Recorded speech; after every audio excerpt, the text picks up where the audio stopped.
ప్రెగ్నెన్సీలో డేట్స్ తీసుకోవటం గురించి మనకి 2 వర్షన్స్ వినిపిస్తూ ఉంటాయి. ఒకటేంటి అంటే డేట్స్ ఎన్నైనా తీసుకోవచ్చు, వాటిలో ఐరన్ ఎక్కువగా ఉంటుంది కాబట్టి అనేది. ఇంకొకటి ఏంటి అంటే డేట్స్ ఎక్కువగా తీసుకుంటే అబార్షన్ అవుతుంది అని చెప్పి.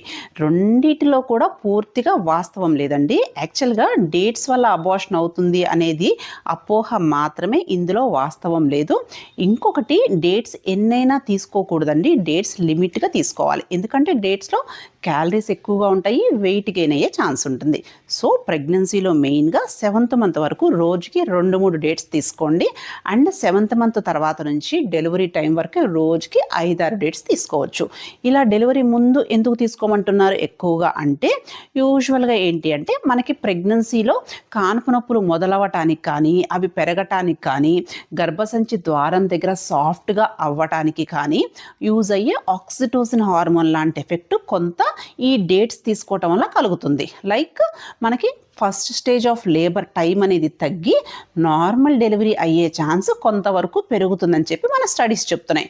కాబట్టి డెలివరీ నొప్పులు వచ్చే టైంకి ఒక 2-3 వారాల ముందు డేట్స్ రోజుకు ఒక 5-6 తీసుకుంటే నార్మల్ డెలివరీ ఛాన్స్ కొంతవరకు పెరుగుతుంది.